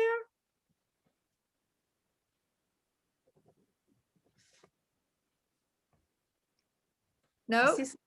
I see some things in the chat, maybe? Yeah, we're looking, yeah, yeah. Can I ask a question? Sure. Hi, Heather. Hi, Um, David. My question is, well, it's more a comment, and then you can comment if you like. I love the idea that a mermaid or someone who wants to be a mermaid, an aspiring mermaid, has a job interview. Where would a kooky idea like that have come from? Yes, well, it came from a night of insomnia. And I woke up and I just had this idea after a particular job interview. And I just thought, let's try and write in two ways, in a sense, a parallel. Let's try and write a parallel, a straight line of what's supposed to be happening with the job, and then veering off into fables or les fables, or into fantasy in a way. And I wanted to see if those two, if there was a way to have those two intersect in some way. And I've always loved mermaids, and it just kind of came down. That's one poem that I wrote without a lot of editing. I'm a big editor of my work. I spend a lot of time editing. I was Paris editor for years at Tin House, but this one just came to me. The mermaid just appeared, and so I followed where she led. Thank you. So I want to ask David Houston, what is behind him? What are all those books behind him? I'm a musician in Washington, D.C. at a church, an Episcopal church. And so these are boxes of choir music. Oh my word. Oh my word. It's like, oh my God, that's fabulous. Okay, so it was just reminiscent of your notebooks, Heather. Yes, absolutely. So David, you said you're a musician. What do you play? generally organ, pipe organ for Episcopal church services, and I also conduct the choir. Yeah. Wow. Okay. Fabulous. And Heather, I want to ask you another question.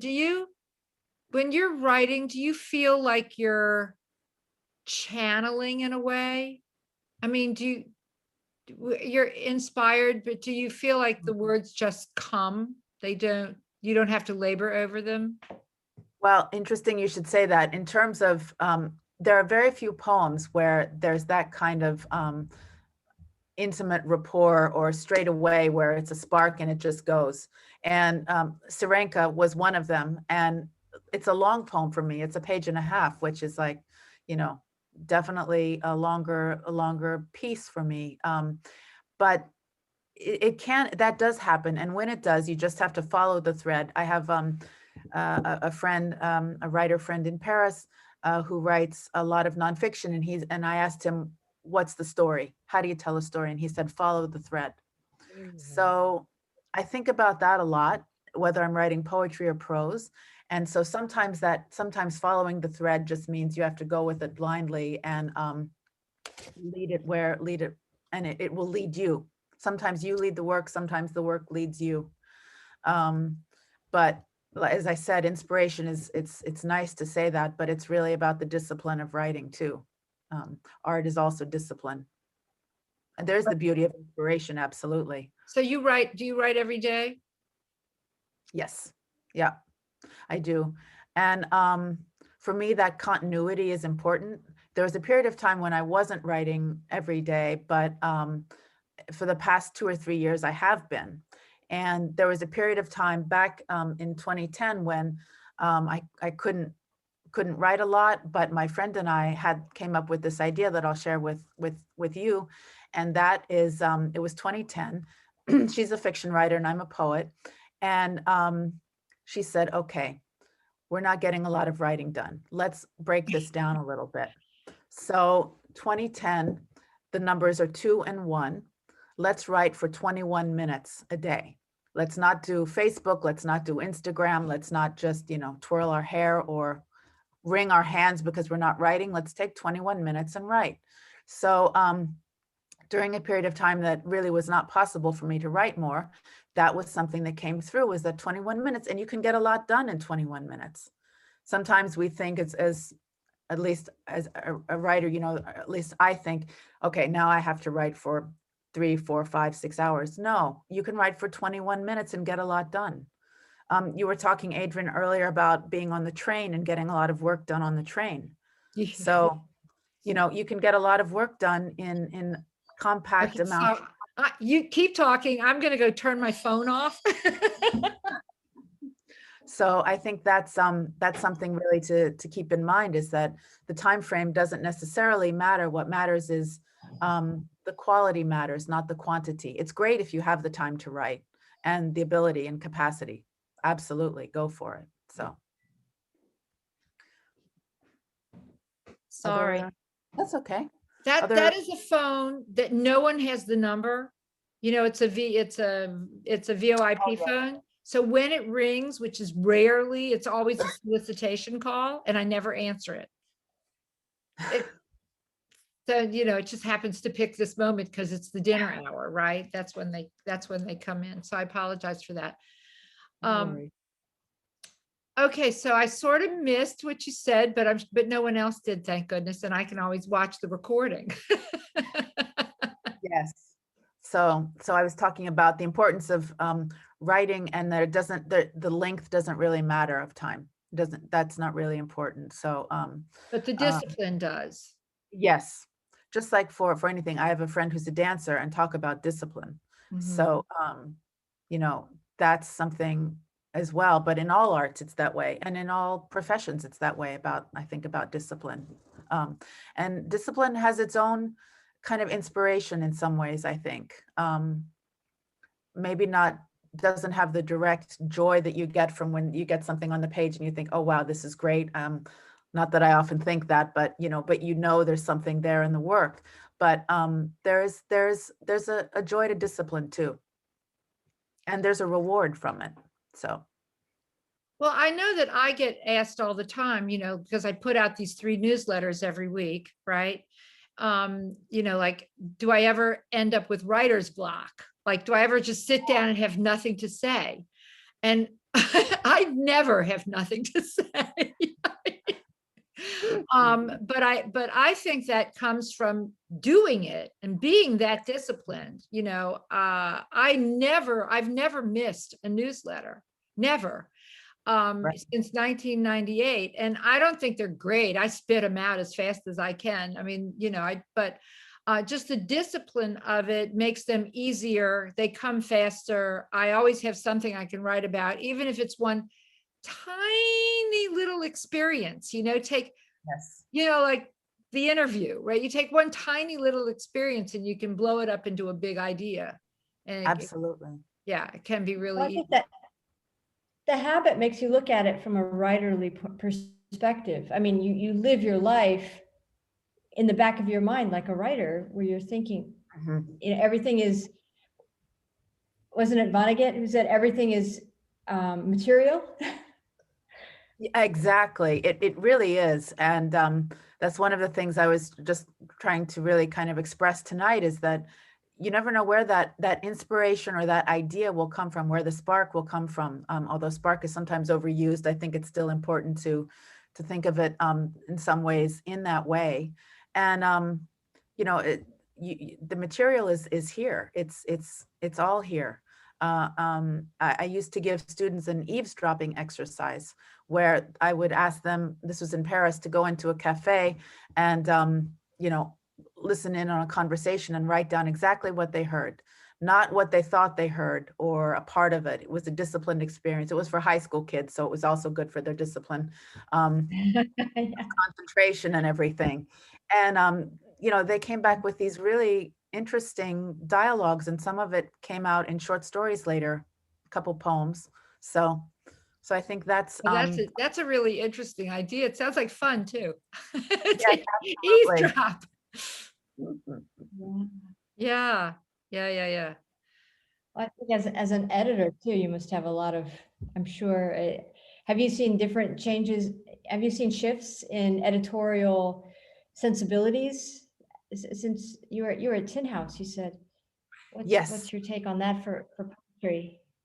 I was at Tin House for, oh my gosh, over 15 years. And one of the things that was great about the magazine is that it was themed. Some were non-themed, but then there were themes as well. So there was one on politics, one on sex, one on all apologies and things like that. So off the grid, different kinds of themes. And I think that the themes really followed what was happening, in the world as well, and to a certain extent. At the same time, we had stories that we wanted to share, whether they were poetry or prose.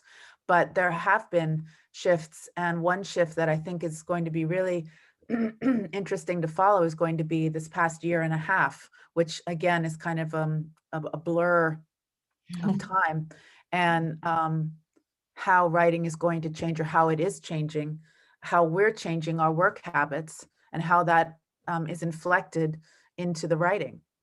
Do you see what I mean? So I think that's going to be a shift that we're going to see, or that we are seeing right now. So This is like Groundhog Day to me. I mean, the days all just run together. I don't remember anything from this past year, really. So weird. That's why it's good to have that paper agenda, Adrian, right? Yeah. So physically see the difference of the days and kind of see what you did the day before. Whereas for me on the phone, it gets lost. So I've kept all of my agendas for the past 30, 40 years, believe it or not. And when I started working on my memoir, which is now 5 years into the works that I have not gone anywhere near completion, I was able to go back though and actually look at exactly where I was and what I was doing, years and years ago. It's fantastic. It's the story of my life, really, my paper agendas. I agree. Good to keep them on your bookshelves. I have them in shoe boxes. They're not on the shelf like that, but they're there. They're there. Yeah. That's what counts. It pushed me to want to publish, and I just picked up this. These are my galleys for my memoir. Right. Because I thought, holy expletive deleted, I could die from COVID. I need to get this mother expletive deleted out. And so that was my motive for trying to get it out this year, because I thought, I want to claim my life in my words and not have somebody else say who I was or what I did. So I think writing, Pam, and claiming your voice, and poetry is so beautiful for that. Thank you, Adrian. Yeah, that is just congratulations. That's just fabulous. That's very exciting. That's why I was late today. I was picking this up from the printer. That's exciting, really exciting. And that this time of this past year and a half has been one where you can work and everything. That's really wonderful too. That time is you've been able to use that time for your work. So that's really important.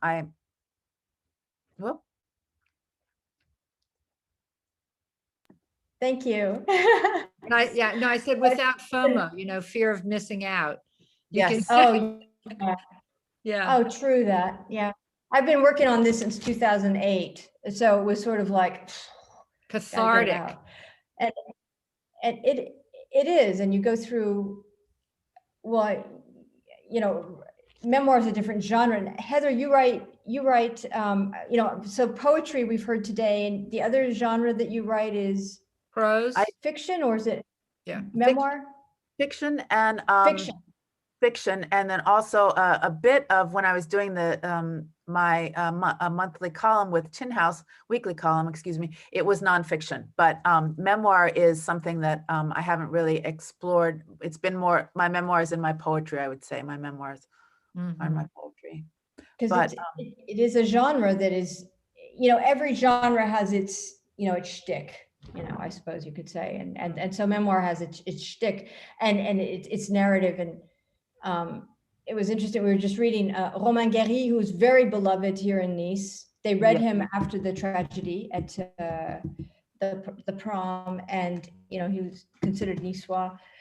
And anyway, I don't want to usurp the conversation, but there's much to be said about the genre of memoir as what it captures, and do you have a reliable narrator or not, and all that business. It's all there. So it's interesting what it captures. But Adrian, I've been reading you for so many years, and you're such a good writer. I'm really eager to read your memoir. I bet you've got a lot of Thank juicy you. stuff. I don't think I'm a good writer. I just think I pump it out. It's, You're very observant.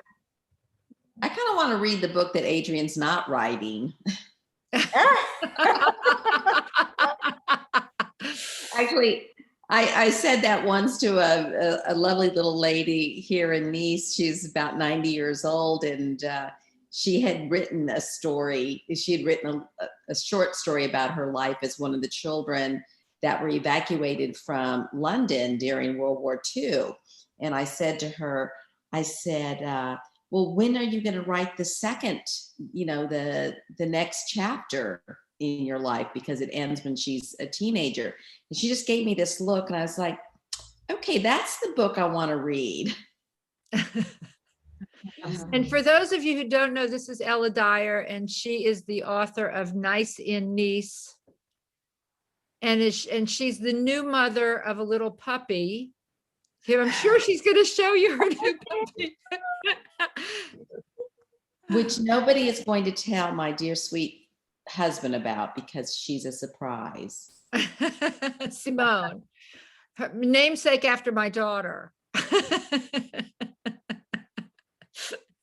Isn't that the cutest thing ever? Yes. Oh my God. Adores. So, okay, so Ella, it's time for you to write something poetic about little Simone. Well, that's a thought, but I greatly appreciate, Heather, you talking about deadlines, because I've had a book in my head. I think I have the outline for a book about a business book, nothing to do with France, but some interesting lessons that's been in my head for 10 years. And Right. I just need to set a target date to do it. That can really help focus and kind of anchor what you're doing, because sometimes it takes that long for things to gestate and kind of get together. Sometimes it can take that time, but at a certain point, the writing does need to happen. So I think maybe making a deadline or a series of dates for certain parts of the work can help frame your work. Or at least that's for me, that's how it works. I have one that's 21 years in the gestation period that will eventually get written when I ever retire, sort of, haha. Now, Adrian, there's a few folks on this call that do not want you to ever retire. That's true. Well, it's not looking like it's anytime soon anyway. That's for sure. Let's see, we're down to the last 18 minutes, 17 minutes. But so anyone have any other questions for Heather? Yes, your next book, what you're working on, do you care to talk about that a little bit? What's Yes, inspiring you with that? So it's, part of my writing, as you heard from Adult Swim, it's part of it takes place in Paris and part of it in Napoli. And since I'm now based in Napoli, I've been here almost 4 years, which seems amazing to me. I still haven't tried all the pizzerias yet that I've wanted to, but I've put in a good. Well, that's impossible. Come on, you'd have to be there. You'd have to be there for several lives. It's true. It's true, because talk about walking down one street and getting inspired. There's, the street food is just amazing here. So you can get pizza on all different streets. So, so Napoli, just to say that Napoli is kind of coming more into my third collection than it appears in the second one, which is interesting because I'm learning, like I said, I'm learning Italian, but I learned French when I was younger back in the day, and I had a more kind of academic view of it, and I took grammar very seriously. Not that I don't take it seriously now, but I had a different relationship to the language. So Italian is coming into my life kind of through a back door, through speaking it and not necessarily reading it or going through the grammar.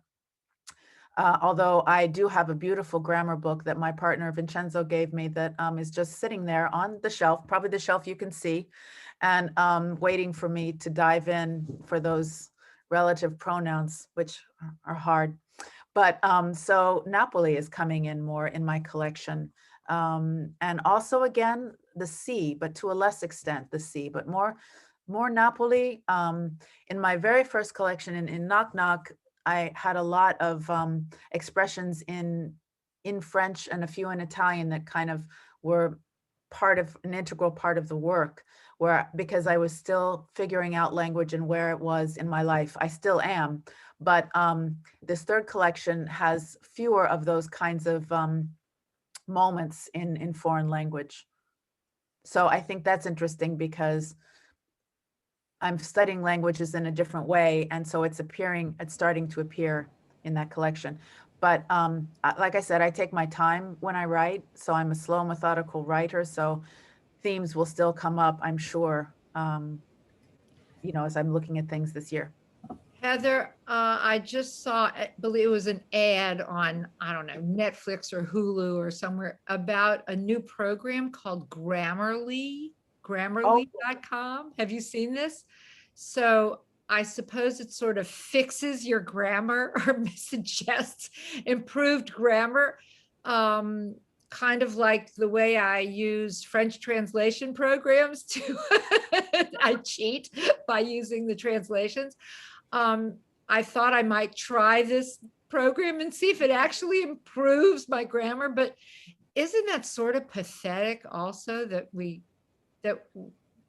can use a computer now to fix our words? I mean, I think going back to this idea that you were saying of writing things down by hand, right? I mean, there's not the autocorrect, which on my phone, because my phone, it's an Italian cell phone. I live in Italy, but I have friends in France and Italy and my family in the States and part of my family in Budapest. It's like the phone never knows what language when I'm trying to send a text.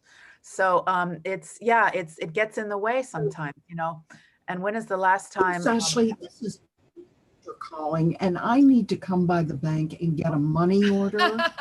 Do I have to Pamela is Can not. I do that?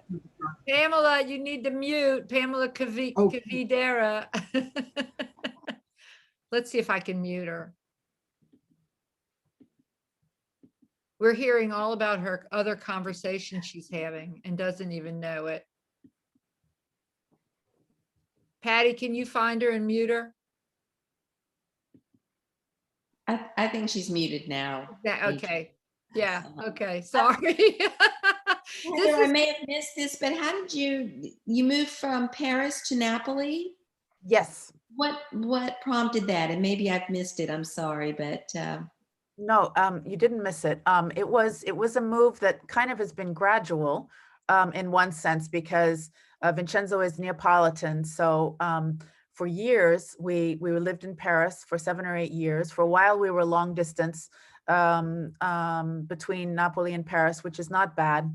That's pretty good to go from one city to the other. I absolutely think that.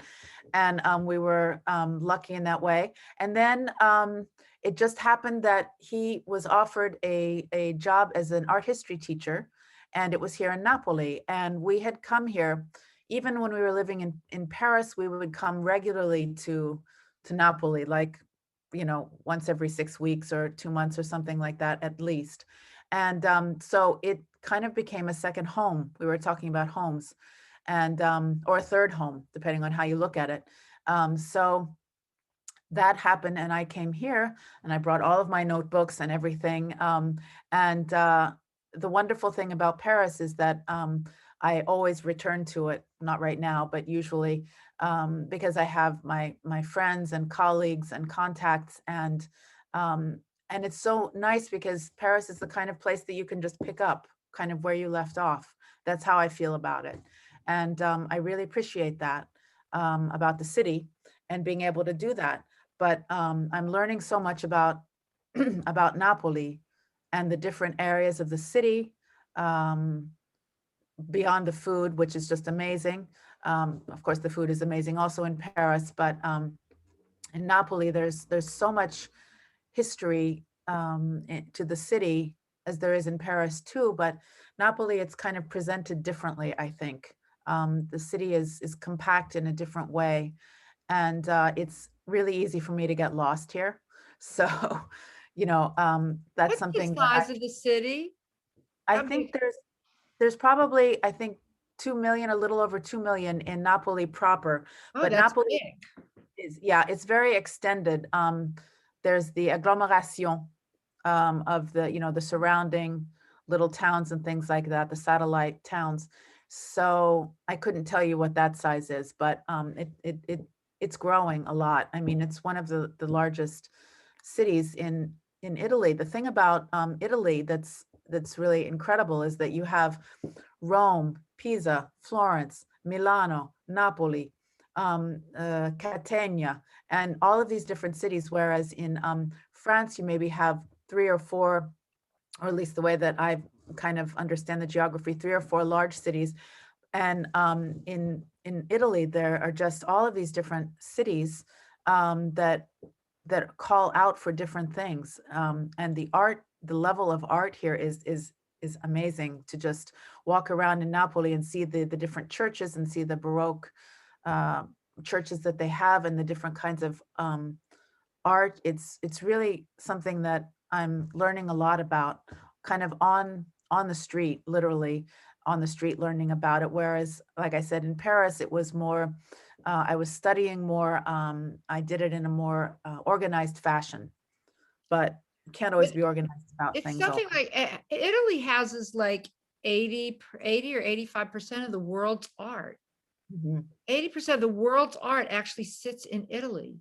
There's an amazing figure like that just blows your mind because it's everywhere in Italy. It really is. I mean, we go to these little villaggio, these little villages, and then you know, walk up to a church and you just open it and it's just this incredible explosion of beauty and that you're not expecting, right? So, and I keep not expecting it. You'd think after 17 years of coming here, I would just get over that. But I still find that amazing.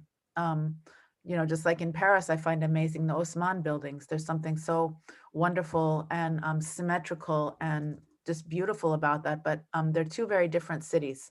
So, and I do feel really, you know, lucky to be able to travel back and forth between the 2 of them, to have lived in both. So, but Nice sounds very nice. I'm surprised that, I was surprised it's so much larger than Nice, because Nice is the 5th largest city in France, but its population's like, I don't know what, 350,000, something like that. One of you ladies from Nice can tell me that probably. Three. Well, I think between 300,000 and 400,000. Yeah, about 350. It swells during high season. Right, during the summer. Yes. I thought it was the 2nd biggest. It's not then. It's the 5th. Oh, no, not at all. No. Wow. 5th largest. Wow. It's the airport that's one of the busiest. I think it's the 2nd largest or 2nd busiest airport, the Nice airport, I believe. Right, because it's one of the few international airports in the country. No, yeah, but Marseille and Lyon and are I think Lyon's the 2nd largest. I don't know. I digress. I'm sorry. I didn't mean to digress off the subject. But anyway, so we're down to the last 7 minutes, and we can either have a free-for-all or we can continue to ask Heather questions. And is there anything Heather, you'd like to actually add and say to all of us? I would like to say thank you so much. It's great to connect with you and reconnect with some of my friends who have come on, and just to meet everyone. And I just really hope that you'll take some time to write, everyone, even if you're not necessarily a writer per se, but there are stories to be told. So I hope that you will do that this spring. Okay, and let's see, what is your website, the address of your website? It is heatherhartleyink.com. Heather Hartley Inc. Oh, okay, Patty, will you put it in the chat, please? She'll do that. Great. Heather Hartley, INK as in ink, Yes. .com. Yes, exactly. Oh, that's cute. Okay. And if anyone wants to email, they should just email you, go to the website and there's a contact. Yes, exactly. And then I'll receive it directly. Okay. And to get the books, if they're not in Paris, or they should just order through Amazon, or where else did you say? Bookshop.org, Amazon, or directly with University of Chicago Press. Okay. So those three are the best options, I think. Okay, great. Yeah. And I wish we could see the covers, but when you hold it up, you don't. Hold one up and see if we can see it. Let's see. Oh, wait. Yeah, hold it close to you and now we can see it. Okay, that's good. There's a That's double M. Okay, and the other one? The other one is a door in Paris in the 5th arrondissement with tape on it. Oh, yeah, okay. Okay, yeah, we can, as long as you hold it close to you, you can see it. But now we're losing you. It's really funny. Into the books. Yeah, exactly. Well, no, I want to thank you very much because this was so interesting and so enlightening. You really gave an amazing presentation, quite honestly. Thank you. And, I don't remember the last time we talked about poetry was probably a few years ago. If Cecilia came and read, we have had some of the workshop people come and read. We've done that before. So we have had poetry as a topic, but it's been a really long time. And I'm just thrilled to do this again. So no, and I want to thank everybody for being on. We can, if we want, we can now unmute and just say hello and chit chat among ourselves for the last few minutes. I'm going to change my view to gallery so we can see everybody. Me too. And if anyone wants to say anything, just blurt it out. Well, Heather, I was wondering if Italian does that not inflect your poetic ear when you're writing even in English? It does. And I'm learning, definitely learning how it is changing. Like when I write, when it flows and it just comes to me. And then sometimes something might come in Italian and I'll scribble it down in Italian. But there is the sound of it. I was listening to an opera recently and I was really excited because I could actually understand a few words in there this time. So it was La Notte di Figaro. And I really appreciated being able to just pick out here and there a few little words. And I think that in this third collection, that kind of idea of or that way of language, the musicality of Italian and French, but particularly Italian right now, is finding its way in there. Yeah, I think so. Well, at some point your Italian might get even better than French, no? I mean, if you keep Speriamo. Speriamo. We can hope. Speriamo bene. We can see. Does it help though to have the French to learn the Italian? I'm sorry, does it help? Does it help? I mean, knowing the French helps to learn the Italian? Absolutely. And when I'm in doubt, I'll say a word in French and add a vowel at the end in Italian. La situazione, I don't know, the situation, la situazione. So sometimes that works, not always. Sometimes it's not right, but it's okay. You know what's going to happen though? You're going to come back speaking French with an Italian accent, or you're going to sound like you're from the South. Exactly. My accent is going to be all over the place. Yeah, it's too funny. Because, here they pronounce in the South, they pronounce the French all similar to Italian in that they pronounce all the words, right? All the letters, I mean, all the letters. So, it's like peut-être. Exactly. So it's a different way of doing it. Yeah. Mm-hmm. Yeah. my ear is getting sharper as I hear the, you know, the vang and the pang and the, instead of the van, the pa. Stuff like that. We just have a minute left. And so what's going to happen is we're going to sign off, and we'll have a recording, and you'll look for tomorrow's newsletter with a link to the recording. And Heather, again, thank you very, very much. So Thank you very much. really appreciate it. And it was a lot of fun. And Thank you. okay, and you guys will be back in a month, second Tuesday of the month. And Look we're going to do forward. it again at the same time, 6 o'clock France time, so that everybody, like even on the West Coast, I know you guys are up early at 9 a.m. to do this, but really appreciate it. And okay, it's Thank you, 8 o'clock here. Goodbye. Thank you. Everybody. Thank you, Heather. Thank Bye, you. everybody. Bye. Bye. Bye. Bye. Bye. Merci à tous. À la Thank you, Heather. prochaine. Ciao. And